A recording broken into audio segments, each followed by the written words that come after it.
Hello दोस्तों, स्वागत है आपका मैथ ट्रिक बाय सौरभ में।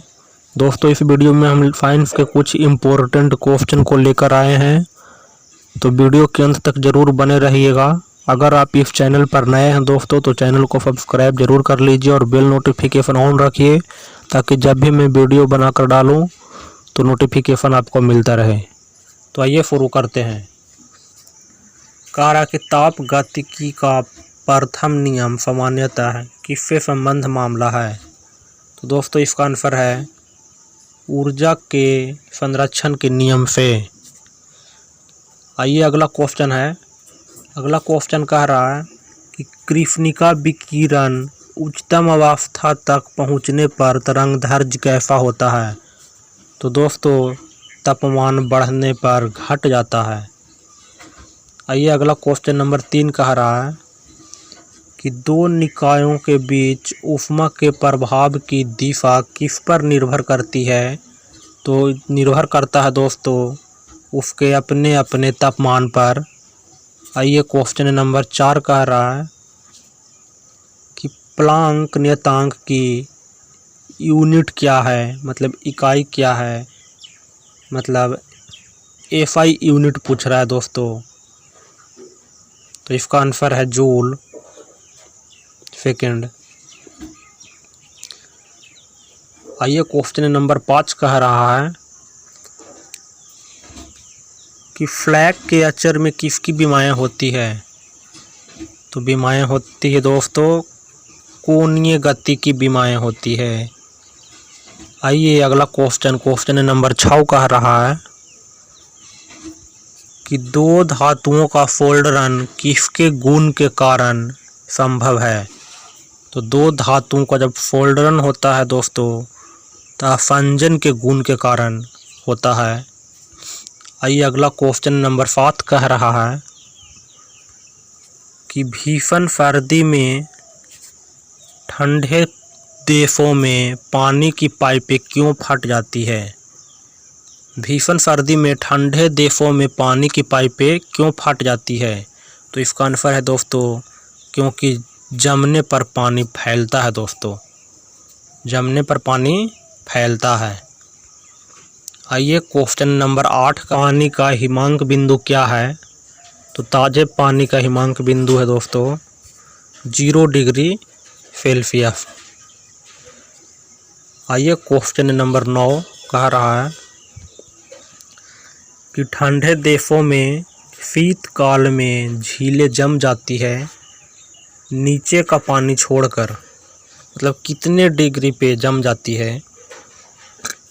तो 0 डिग्री पर जम जाता है दोस्तों।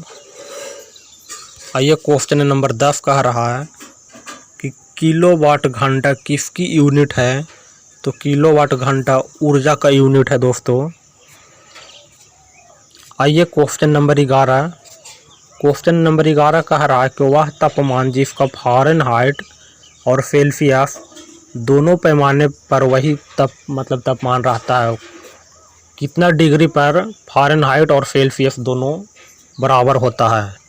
तो दोस्तों, इसका आंसर होगा -40 डिग्री पे -40 degree Fahrenheit -40 degree Fahrenheit equal to होता है दोस्तों -40 डिग्री सेल्सियस, दोनों इक्वल होता है दोस्तों।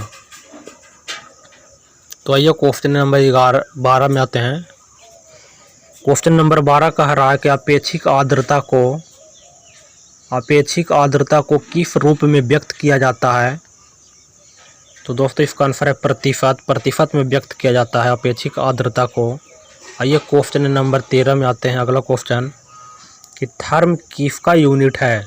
तो थर्म है ऊष्मा का यूनिट है दोस्तों। आइए अगला क्वेश्चन में आते हैं। क्वेश्चन नंबर 14 में कि जल का क्वथनांक उच्च तुंगता पर किस कारण से घट जाती है? तो निम्न वायुमंडलीय दाब के कारण घटता है दोस्तों, निम्न वायुमंडलीय दाब के कारण घटता है। तो आइए अगला क्वेश्चन नंबर 15 कह रहा है कि जब किसी पाषाण खंड को पानी में डुबाया जाता है तो वह सामान्यतः पानी को विस्थापित कर देता है?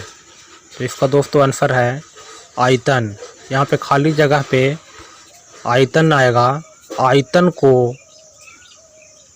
विस्थापित कर देता है।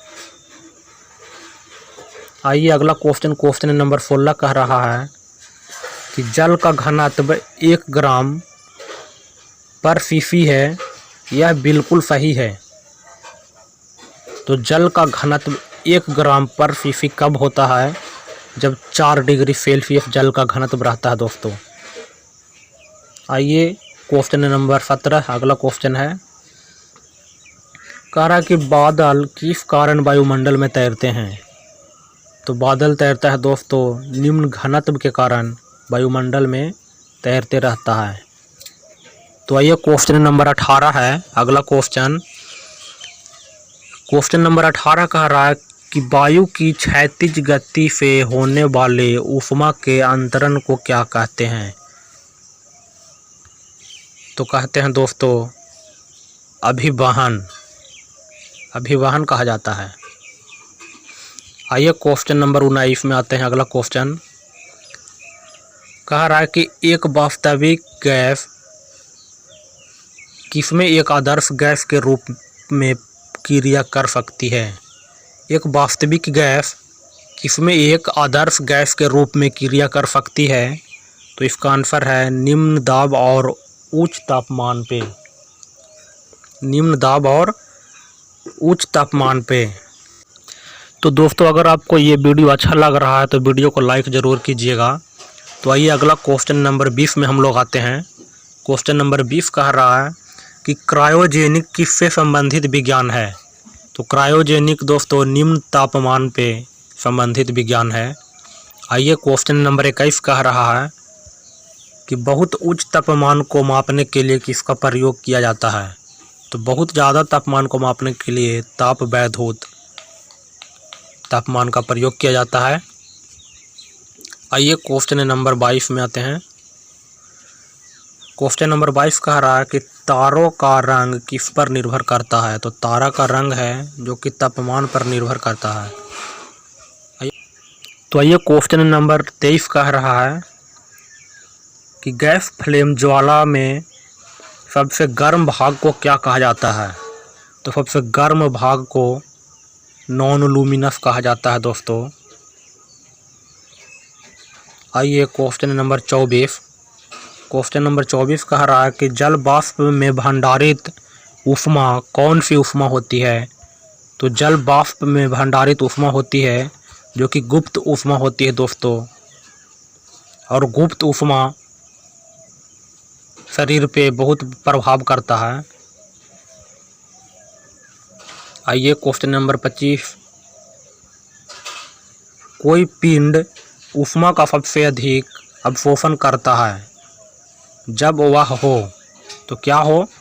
काला और खुरदरा। अगर कोई भी चीज़ काला हो दोस्तों, कोई भी चीज़ काला हो और खुरदरा हो, कोई भी चीज़ काला हो और खुरदरा हो तो ये ऊष्मा का शोषण अधिक करती है, अवशोषण करती है।